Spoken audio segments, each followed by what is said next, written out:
சென்னையின் number 1 mutton biryani ருசிக்க பாண்டி பஜார் பசும்பொன் ரெஸ்டாரண்ட்டுக்கு வாங்க. இனி பாண்டி பஜாரோட புதிய அடையாளம் பசும்பொன் தான். மதுரை உணவை சென்னையிலேயே ரசிக்கலாம். Hola! Your dream vacation to Thailand starts from 19,999 only with GT Holidays, South India's #1 travel brand. ரொம்ப மௌனமா உட்கார்ந்துட்டு போயிட்டாங்கன்றதுனால அது வெடிக்கவே வெடிக்காதுன்ற ஒரு மனநிலைக்கு வெடிக்கக்கூடிய இடம் செயற்குழு அல்ல. முதல்ல அந்த புரிதலுக்கு நீங்க வாங்க, மற்றவங்களுக்கும் புரிய வைங்க. செயற்குழு பொதுக்குழு தானே? இல்ல சார், நான் சொன்னேன் செயற்குழுன்னு மட்டும் தான் நான் நிறுத்திக்கிட்டேன். பொதுக்குழு நீங்க சொன்ன பொதுக்குழு தான் இது விவாதிக்கிறதுக்கு தகுதியான இடம்னு நான் சொன்னேன். 6 பேர் சந்திச்சார்னு சொல்ல வெக்கப்படுற எடப்பாடி நீங்க கேள்வி கேட்க மாட்டீங்க. ஆனா ஒரு சந்திப்பு நடந்த ஒரு பத்திரிகையாளர் வெளியே சொன்னா அதை கேள்வி கேட்பீங்களா? உங்களை நான் கேட்கிற மாதேஷ், இன்னைக்கு வரைக்கும் எடப்பாடியை பார்த்து சார் அந்த சந்திப்பு நடந்துச்சா நடக்கலாம்னு கேட்டீங்களா?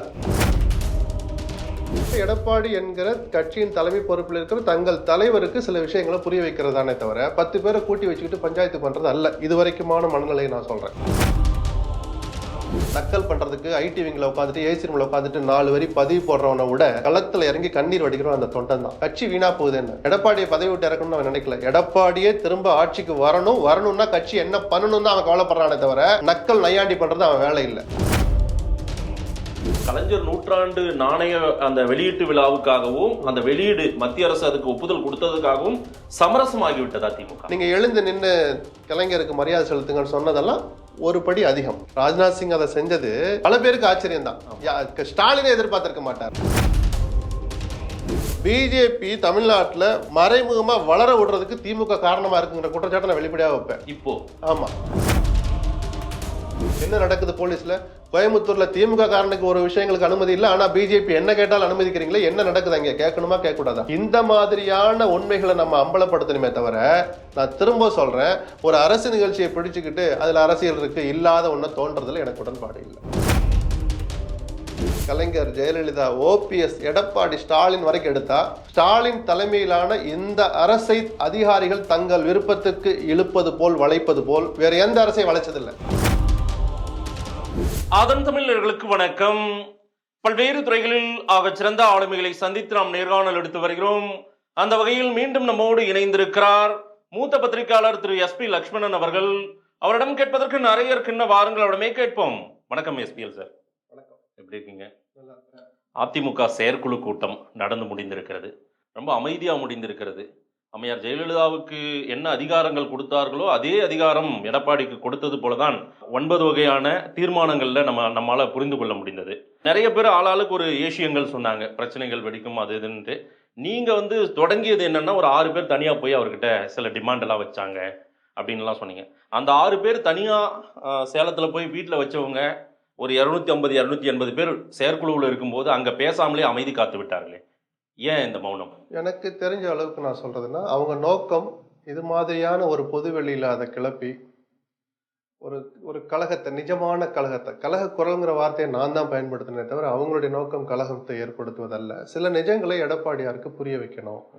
இதே நிலைமையில கட்சி போனால் எதிர்காலத்தில் அது நல்லதில்லைன்னு சொல்றதுக்கு தான் போனாங்களே தவிர, ஒரு செயற்குழுவை கூட்டுற போது நம்ம போய் 4 பேரை 10 பேரை கூட்டிட்டு போய் கோஷம் எழுப்ப வைப்போம், நம்ம கருத்துக்களை சொல்லுவோம் அப்படின்னு அவங்க நினைக்கல. தொகுதி வாரியாக ஆய்வு கூட்டங்கள் நடந்தது இல்ல, அந்த கூட்டங்கள்ல கூட அந்த 6 பேர் சம்பந்தப்பட்ட மாவட்டங்கள் அடங்கிய தொகுதிகள் பத்தி கூட்டம் நடந்த போது அந்த கூட்டத்துல கூட அவங்க என்ன போய் எடப்பாடி கிட்ட சொன்னாங்களோ அதுல ஒரு வரி கூட இங்க வற்புறுத்தி சொல்லல. காரணம், அவங்களுடைய நோக்கம் எடப்பாடி என்கிற கட்சியின் தலைமை பொறுப்பில் இருக்கிற தங்கள் தலைவருக்கு சில விஷயங்களை புரிய வைக்கிறதானே தவிர 10 பேரை கூட்டி வச்சுக்கிட்டு பஞ்சாயத்து பண்றது அல்ல. இது வரைக்குமான மனநிலையை நான் சொல்றேன். செயற்குழு கூட போடும்போது நான் எதுவும் சொல்லல, ஏன்னா எனக்கு எந்த ஆச்சரியம் இல்லை. செயற்குழுங்கிறது வருஷத்துக்கு 2 தடவை கண்டிப்பா கூட்டணும், 6 மாசத்துக்கு கூடுவேன் அப்படிங்கிறது தேர்தல் ஆணையத்தின் விதிமுறைப்படி நடந்த கூட்டம் தான். அதுல தீர்மானங்கள் வழக்கப்படி திமுகவை திட்டியும் ஆச்சரியப்படத்தக்க கடுமையான வார்த்தைகளோட மத்திய அரசை கண்டிச்சும் ஒரு தீர்மானம் இருக்கு.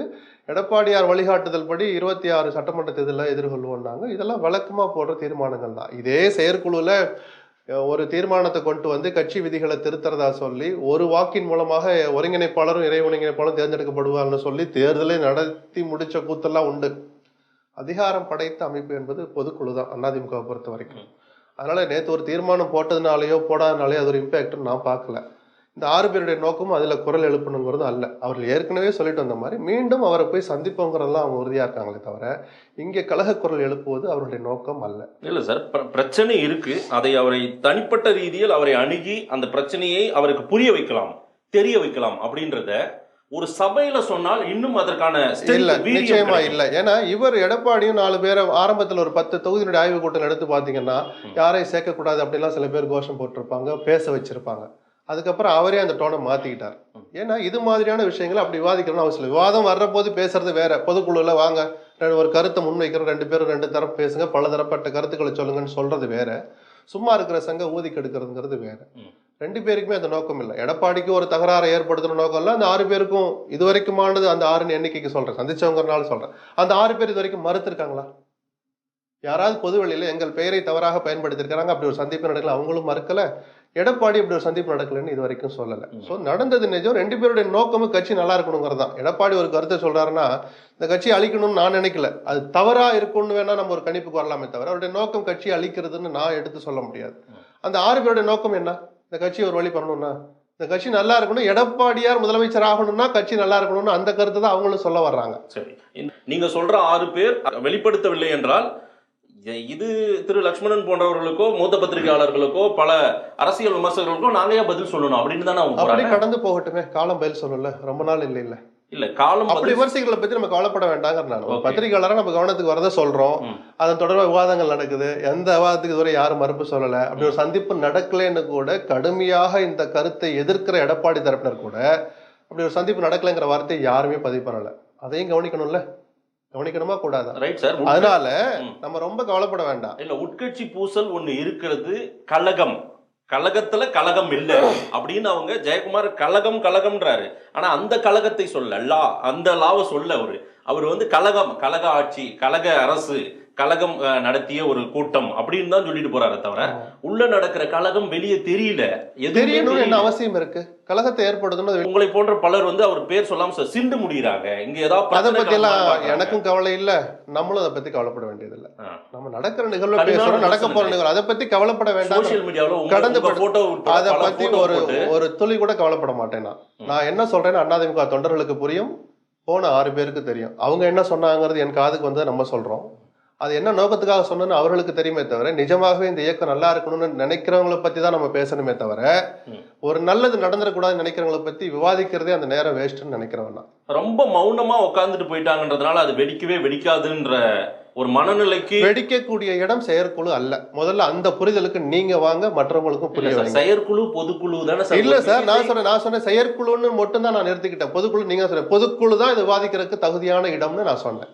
அல்லது மாவட்ட செயலாளர்கள் கூட்டம் இதை பத்தி என்ன பொருள்னு ஒண்ணு போடுவாங்க இல்லையா, 20ஆம் தேதி 10 மணிக்கு மாவட்ட செயலர் கூட்டம், பொருள் தற்போதைய அரசியல் சூழல்னு சொன்னா கூட இதெல்லாம் வந்துடும். சரி, நோக்கம் அது இல்லையே. மேண்டேட்டுக்காக நடக்கிற செயற்குழு சார், தேர்தல் ஆணைய விதிப்படி நடக்கிற கூட்டம், சும்மா கலையக்கூடாதுன்னு 10 தீர்மானங்களை போடுறாங்க. நீங்க சொல்றது அடிப்படையில் பார்க்கும்போது எனக்கு தெரிஞ்ச சிற்றறிவுல செயற்குழுனா ஒரு 250 பேர் இருந்தாங்க, பொதுக்குழுன்னா கிட்டத்தட்ட ஒரு 2000 பேர் இருப்பாங்க. அப்ப இன்னுமே தெருவுக்கு வருமே சார் அவங்க தீர்மானத்தை கருத்தை வைப்பாங்க. இந்த தீர்மானம் கொண்டு வர போறோம், ஆமா பிரிந்து சென்றவர்களை திருப்பி சேர்க்கலாமா வேண்டாமா பேசுங்கன்னு சொல்லலாம். வரும்போது தீர்மானத்தை எழுதிட்டு வர பழக்கம் இருக்கு. சமீப 10 ஆண்டுகள்ல அதான் நடக்குது. யாரையும் சேர்க்கறதா ஐடியால ஒரு தீர்மானத்தை போட தீர்மானத்தின் விவாதம் நடக்கும்ல. சரி, இங்க அதுக்கான வேலையே இல்லை இல்ல. நான் ஒரு பார்வையாளரா பாக்குறேன் சார், இந்த செயற்குழுவை பொறுத்தவரை ரொம்ப கட்டுக்கோப்பா நடத்தி முடிச்சிருக்காரு திரு EPS. அப்போ ஆஃப் பண்ணிட்டாரு, பிரச்சனையை ஆஃப் பண்ணிட்டதா தான் தெரியுது. தாராளமா உங்களை போன்றவர்கள் சந்தோஷப்பட்டுக்கலாம். பிரச்சனை வெடிக்கும் அப்படின்னு நானும் சொல்லல. பிரச்சனை வெடிக்கிற நோக்கம் அந்த 6 பேருக்கும் கிடையாது. முதல்ல அந்த புரிதலுக்கு முதல்ல வாங்க. ஏதோ செயற்குழு நடத்தி முடிச்சோன்னே சோசியல் மீடியால என்ன பண்றாங்க, அவங்க தங்களுடைய நோக்கத்துல இருந்து அவங்க விலகி போறாங்க. அவங்க நோக்கம் எடப்பாடியை பாதுகாக்கிறதானே தவிர அதிமுகவை பாதுகாப்பதோ அல்லது அவர்களுடைய திமுக மீதான எதிர்ப்பை வலிமைப்படுத்துவதோ அல்ல. நீங்க சொல்ற சோ கால்டு ஐடி பீப்புள் என்ன பண்றாங்க, தங்க நோக்கத்துல இருந்தே விலகி போய் ஆஹா எடப்பாடி நல்லா இதா பாதுகாப்பா அல்லது ரொம்ப ரொம்ப இதா கட்டுக்கோப்பா உங்களை மாதிரி ஒரு வார்த்தையை பயன்படுத்தினீங்களே, செயற்குழு நடத்தி முடியும், இது ஒரு சாதனையா? சொல்லுங்க சார். இங்க தகராறு வெடிக்கணும் யாரு சொன்னா? தகராறு வெடிக்கிற இடமா அது? இல்ல தகராறு கிளப்பணும் யாரு? நான் சொல்லலையே. நீங்க தொடங்கி வச்சது ஆளாளுக்கு பிடிச்சிட்டு பேசுறேன். நான் என்ன தொடங்கி தகராறையா தொடங்கி வச்சேன்? ஏன் சார் ஒரு சம்பவம் பிரச்சனை இருக்குன்னு நான் சொல்லேன். பிரச்சனை இருக்குன்னா நான் சொன்னேன்? சொல்லுங்க சார். எதுக்கு நான் கேட்கறேன், ஒரு நிமிஷம் இருங்க. 6 பேர் சந்திச்சார்னு சொல்ல வெக்கப்படுற எடப்பாடி நீங்க கேள்வி கேட்க மாட்டீங்க. ஆனா ஒரு சந்திப்பு நடந்த ஒரு பத்திரிகையாளரை வெளியே சொன்னா அதை கேள்வி கேட்பீங்களா? உங்களை நான் கேட்கிறேன் மாதேஷ், இன்னைக்கு வரைக்கும் எடப்பாடியை பார்த்து சார் அந்த சந்திப்பு நடந்துச்சா நடக்கலான்னு கேட்டீங்களா? இல்ல கேட்டு அவருடைய பதில் வரட்டும், அப்புறம் பேசுவோம். அதிமுகன்ற ஒரு கட்சி உயிர்ப்போடு தான் இருக்குது. எடப்பாடி தலைமையிலான அதிமுக சரியா பயணிக்குதுன்னு இன்னைக்கு அவங்க கொண்டாடிக்கிட்டு இருக்காங்களே சார், அதுல என்ன தப்பு இருக்கு?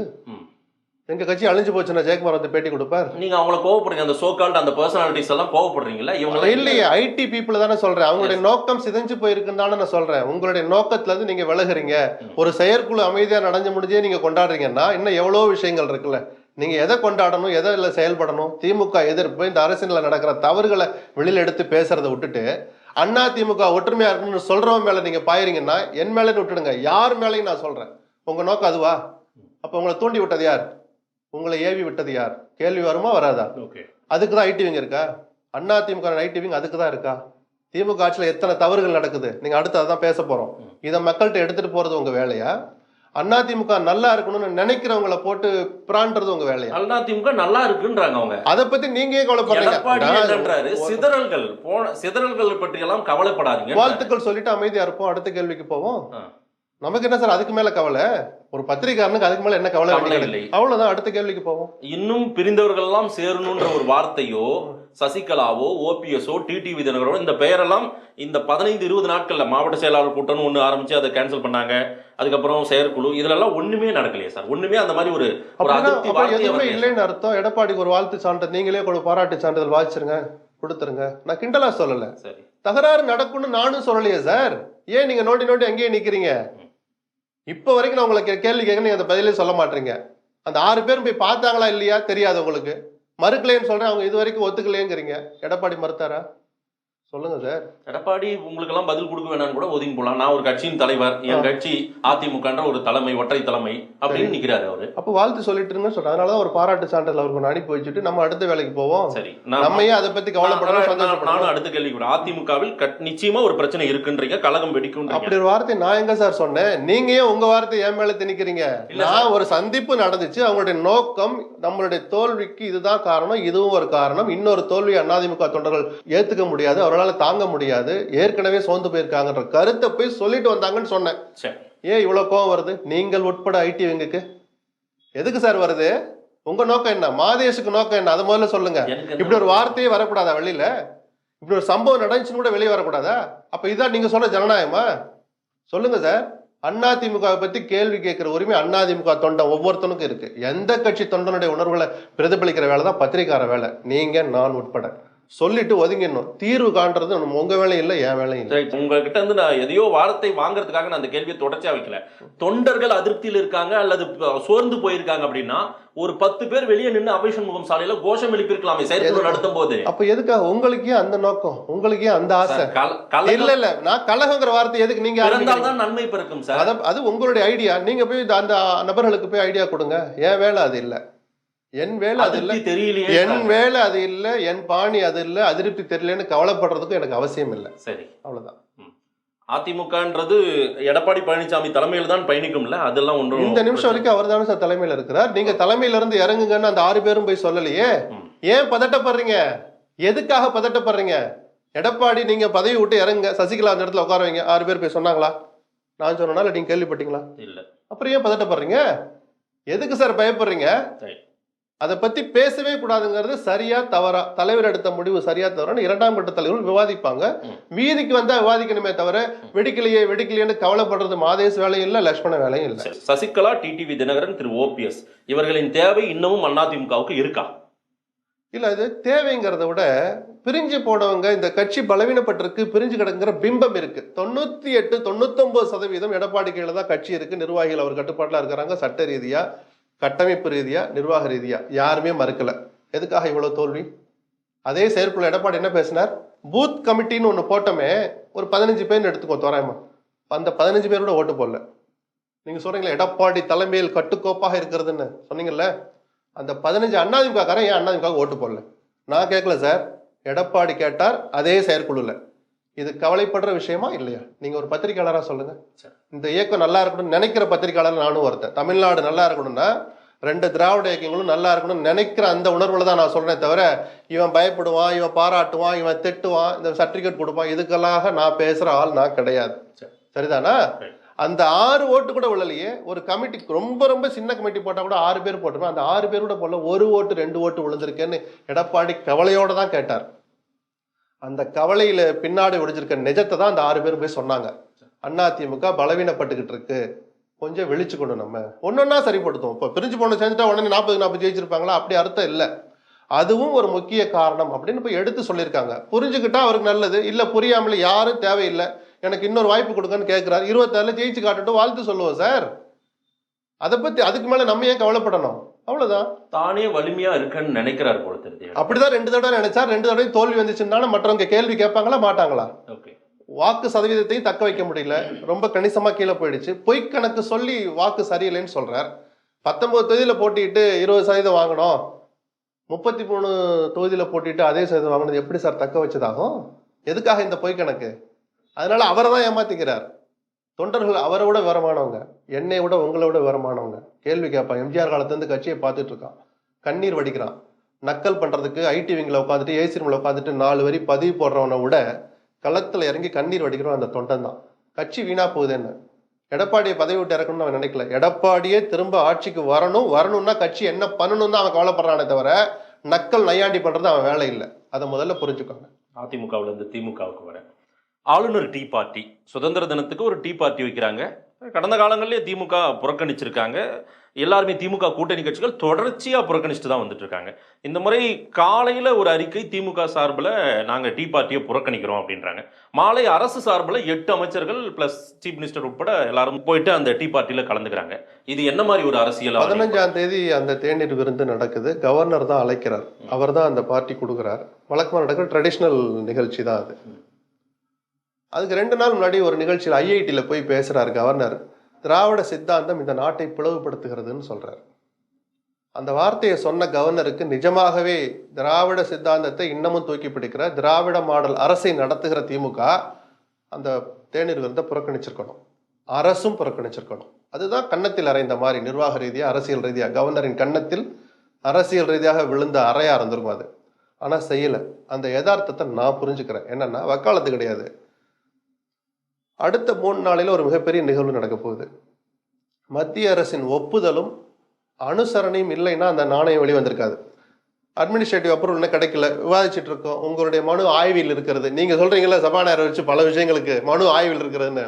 அதுமாதிரி நீங்க கொடுத்த பெட்டிஷன் ஆய்வில் இருக்கு, துறையில விவாதம் நடந்துட்டு இருக்கு, பண்ணிட்டு முடிவை சொல்லுவாங்கன்னு இந்த நூற்றாண்டு கடந்து ஒரு 4 மாசம் கழிச்சு முடிவை சொன்னா கலைஞருக்கு செய்கிற புகழ் செய்யணும்னு நினைச்சவங்களுக்கு ஒரு காயம் ஏற்பட்டிருக்கும்.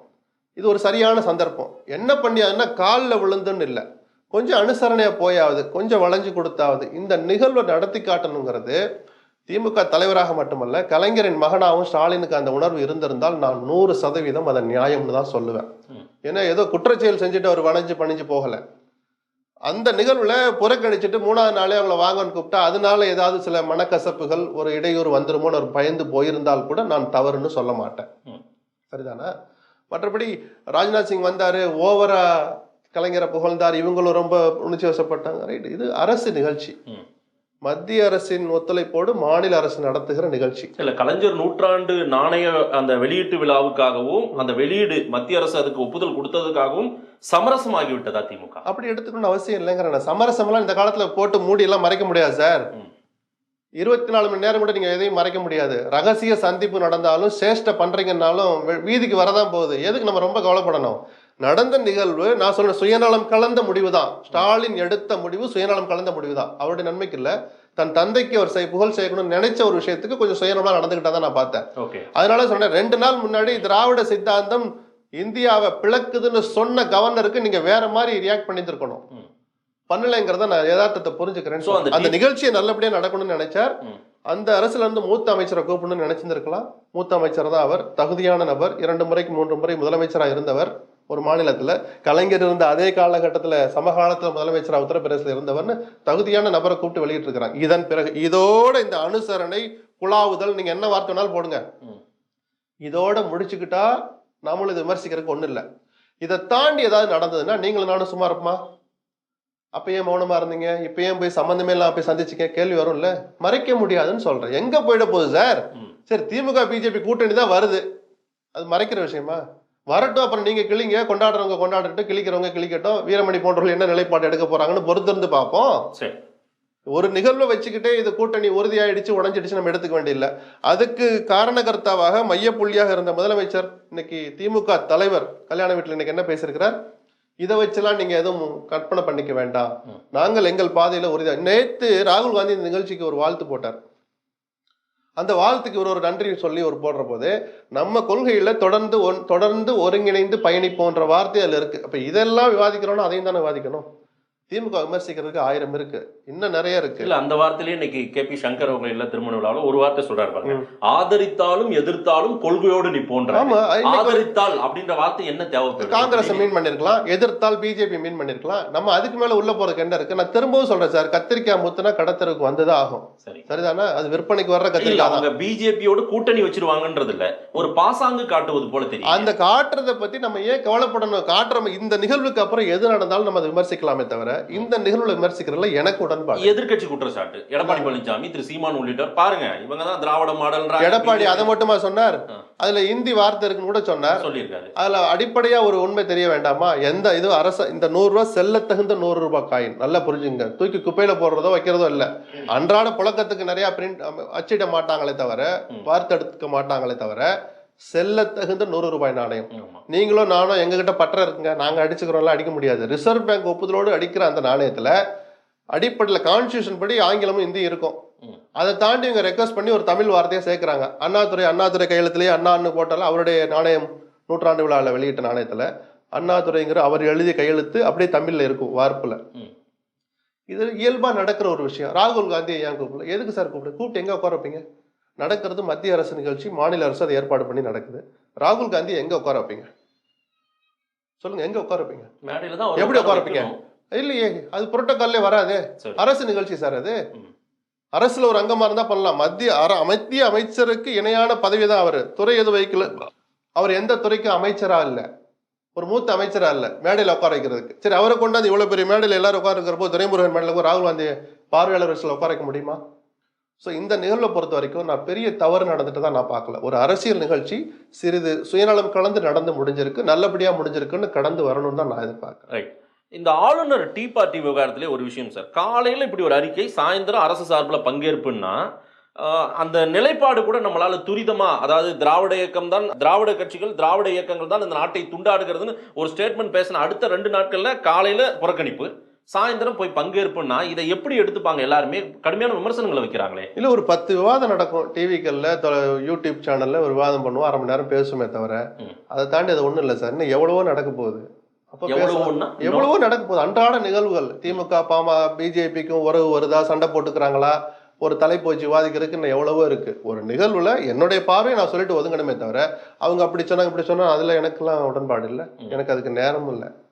கூட்டணி கட்சிகளுக்கு உண்மையிலேயே இது ஒரு பார்வையா இருக்கும்ல, அவங்க என்ன நிச்சயம் ஒரு நெருடலா இருக்கும். நேற்று ராஜ்நாத் சிங்கை கூட்டிட்டு போயிட்டு கலைஞர் சமாஜ்ல ஒரு அஞ்சலி செலுத்த வச்சதாகட்டும், அவர் கொடுத்த முக்கியத்துவம் ஆகட்டும், இதெல்லாம் அவங்களுக்கு ஒரு நெருடலா இருக்கும், ஒரு சின்ன சங்கடம் இருக்க செய்யும். ஆனா அந்த யதார்த்தத்தை புரிஞ்சுக்கோங்க. காங்கிரஸ் கட்சியினுடைய தலைவர் செல்வ பிறந்தே முன் வரிசையில் உட்கார்ந்துருக்கிறார். நீங்க ராஜ்நாத் சிங்கை கூப்பிட்டீங்க, நாங்க புறக்கணிக்கிறோம்னு அவர் அறிவிச்சாரா? தேநீர் விருந்த புறக்கணிச்சாங்கல்ல காங்கிரஸ், விடுதலை சிறுத்தைகள், வைகோ, கம்யூனிஸ்டுகள் எல்லாரும் முதல் வரிசையில் உட்கார்ந்தாங்களா? ரெண்டுக்குமான வித்தியாசத்தை அவங்க புரிஞ்சுக்கிற அளவுக்கு அறிவு அவங்களுக்கு இருக்கு. நமக்கு தான் சில விஷயங்கள்ல தெளிவு பத்தல. டீ பார்ட்டி கூட திமுக அரசு சார்பில் போனதை புரிஞ்சுப்பாங்களா? அது கண்டிப்பா புரிஞ்சுப்பான்னு ஒரு நெருடல் இருக்குன்னு சொன்னேன். அவங்க தொடர்ந்து இவர் நம்மளை புறக்கணிச்சுட்டாங்க. இவர்கள் அரசியல் கட்சி, அவர்கள் அரசாங்கத்தை நடத்துகிறவர்கள். முதல்ல அந்த மேஜர் டிஃபரன்ஸை புரிஞ்சுக்கணும். ஓகே, அந்த அரசாங்கமே புறக்கணிச்ச அரசாங்கம் தான் போன வருஷம். இந்த வருஷம் சுயநலங்கிற ஒரு வார்த்தையை பயன்படுத்தினல்ல. ஒரு தந்தைக்கு ஒரு மகனா ஆற்ற வேண்டிய கடமையில இடையூறு வந்துடக்கூடாதுங்கிற சுயநலம். அதனால அதை புறக்கணிச்சுக்க வேண்டாம், ஒரு சங்கடத்தை ஏற்படுத்த வேண்டாம் அப்படின்னு அவர் நினைச்சிருக்கலாம். எதையுமே அரசியலா பாக்குறவங்க சார் பிஜேபி, ஏதாவது லாப நட்டத்தை அதுல அறுவடை செய்யறவங்க. இந்த நிகழ்ச்சியில அப்படி பார்த்தாங்க. நான் ஒரு பார்வையை சொன்னேன், திமுக கிட்ட ஒரு சின்ன சுயநலம், தந்தை மகன் உறவு அடிப்படையில் அமைந்த சுயநலம் தவிர வேற எதுவும் இல்லைன்னு நான் சொன்னேன்ல. ஆமா, இதே நிகழ்ச்சியை பிஜேபி ஒரு பார்வை பார்த்து, அதான் கேட்கிறேன். நீங்க எழுந்து நின்று கலைஞருக்கு மரியாதை செலுத்துங்கன்னு சொன்னதெல்லாம் ஒரு படி அதிகம். ராஜ்நாத் சிங் அதை செஞ்சது பல பேருக்கு ஆச்சரியம் தான். ஸ்டாலினை எதிர்பார்த்திருக்க மாட்டார். இன்னைக்கு அதுக்கு பதில் சொல்லியிருக்காரு. என்ன சொல்லிக்கிறாரு இன்னைக்கு என்னன்றாரு, திமுகவினரை விட கலைஞரை எந்த அளவுக்கு சரியா தெரிஞ்சு வச்சிருக்காரு பாருங்க. இந்த தியரிய உருவாக்கணுங்கிறது பிஜேபியோட நோக்கமா இருக்கலாம். ஓகே, குளத்துல கல்லெறிகிற வேலை சரிதானா?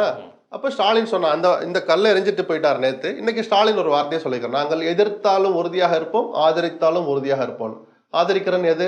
இந்தியா கூட்டணியில் இருக்கிறது. உறுதியா இருப்போம்னு சொல்றார். அது லேசா சலசலப்பு வந்தா நம்ம அப்புறம் பேசணுமே தவிர அதை உலுக்கி ஆட்டி பலவீனப்படுத்துறது நம்ம வேலை அல்ல. அந்த கேள்வியை தான் நான் இன்னும் முழுமை பெறல. நான் இன்னும் எதையும் ஒரு லாபத்தோடு அணுகக்கூடியவங்க, அரசியல் ரீதியாக கொண்டு போகக்கூடியவங்க பிஜேபி நிச்சயம் இதில் ஒரு லாபத்திற்காக தான் ஒரு அரசியல் செய்யறாங்கன்றாங்க. ஏன்னா பால் தாக்கரேவுக்கு இவங்க நாணயம் வெளியிடாதவங்க, கலைஞருக்கு நாணயம் வெளியிட இவங்க அனுமதி கொடுத்து இவ்வளவு அந்த அளவுக்கு அங்க மோடி அவர்கள் சிலாகித்து இவ்வளவு பெரிய இதை கொடுக்குறாரு, அறிக்கை கொடுக்குறாரு. பால் தாக்கரேக்கு நாணயம் வெளியிடலன்னு கடந்து போயிடக்கூடாது. அதுக்கு சிவசேனா கட்சி என்ன முயற்சி எடுத்துச்சு? உத்தவ் தாக்கரே ஏதாவது கோரிக்கை கொடுத்தாரா? அந்த கோரிக்கை மணி எவ்வளவு நாளா கிடப்புல இருந்துச்சு? அப்படின்னா சஞ்சய் ராவத்தோ சஞ்சய் நிருபம் இந்த மாதிரி மூத்த தலைவர்கள் அடிக்கடி பேசுறவங்க இருக்காங்க பாருங்க, அவங்களாம் சும்மா இருப்பாங்களா? நாங்க பெட்டிஷன் கொடுத்து லெட்டர் கொடுத்து எங்களுடைய விருப்பத்தை சொல்லி எத்தனை வருஷம் ஆச்சு? ஒரு காயின் வெளியிடுறதுல நீங்க அரசியல் பார்ப்பீங்களான்னு கேள்வி வந்திருக்குமே நேரம். ஸோ நீங்க அந்த பார்வையும் பார்க்கணும். மத்திய அரசு வெளியிடுறது இல்லை, இது அந்த சம்பந்தப்பட்டவருடைய வேண்டுகோளை ஏற்று மத்திய அரசு ஒப்புதல் கொடுத்து வெளியிடுறது. அந்த ஃபர்ஸ்ட் பாயிண்ட்டை மிஸ் பண்ணிட வேண்டாம்னு நான் சொல்றேன். அவங்களுக்கு வெளியிடாதவங்க இவங்க ஆசைப்பட்டு வெளியிடலையே. எம்ஜிஆருடைய நூற்றாண்டு விழா நிறைவு வருது, அதனால வெளியிடணும்னு எடப்பாடி அதிமுக கேட்டாங்க, மத்திய அரசு ஒத்துக்கிட்டு அதை வெளியிட அனுமதித்தாங்களே தவிர அவர்களா எதுவும் வெளியிடலை.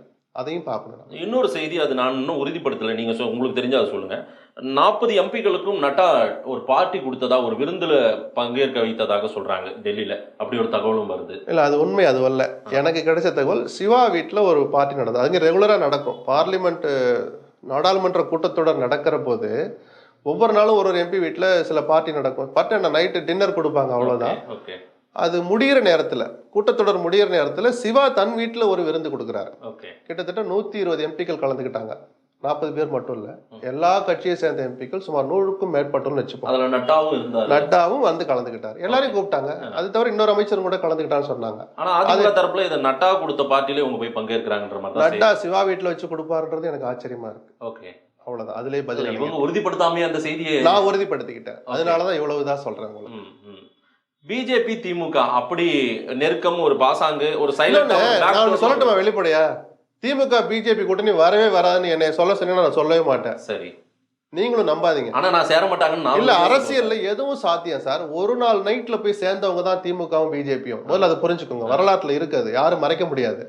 இன்னைக்கு சூழல்ல அவங்க அந்த நிலப்புல இல்ல, வெளிப்படையா இல்லைன்னு தான் நம்ம ஏத்துக்கணுமே தவிர இல்ல அவங்க சேர போறாங்கன்னு சொல்றதுக்கு நாம யாரு? நான் சொல்ல புரியுதுங்களா? நடக்கவே நடக்காதுன்னு நான் சொல்ல மாட்டேன். நேற்று ஒரு நிகழ்ச்சி நடந்துட்டனாலே பாத்தீங்களா பிஜேபி பக்கம் போறாங்க. இதெல்லாம் இன்னொன்று சொல்லட்டுமா சார்? பிஜேபி தமிழ்நாட்டுல மறைமுகமா வளர விடுறதுக்கு திமுக காரணமா இருக்குங்கிற குற்றச்சாட்டை நான் வெளிப்படையா வைப்பேன் இப்போ. ஆமா, ஏன் தெரியுமா? ஒரு போலீஸ் ஸ்டேஷன்ல போய் தன் கட்சிக்காரர்களை உள்ள போவாதீங்க, எதுவும் எதிர்பார்க்காதீங்க, சலுகைகளை எதிர்பார்க்காதீங்க, கட்சிக்காரனுக்காக கூட நீங்க போய் நிக்காதீங்கன்னு சொல்ற ஸ்டாலின், சொல்ற முதலமைச்சர், சொல்ற திமுக தலைவர், அடுத்த கட்சிக்காரர்கள் என்ன நடக்குது, என்ன மரியாதைன்னு முதல்ல விசாரித்து உளவுத்துறை கையில வச்சிருக்காருல்ல. நான் வெளிப்படையா சொல்றேன், விடுதலை சிறுத்தைகள்ல தொடங்கி இடதுசாரிகள் தொடங்கி பிஜேபி வரைக்கும், இதுல உச்சபட்சமா பிஜேபிக்கு இன்னைக்கு இருக்கிற மரியாதை போலீஸ் ஸ்டேஷன்ல திமுக காரனுக்கே கிடையாது, திமுக ஒன்றிய செயலாளருக்கே கிடையாது.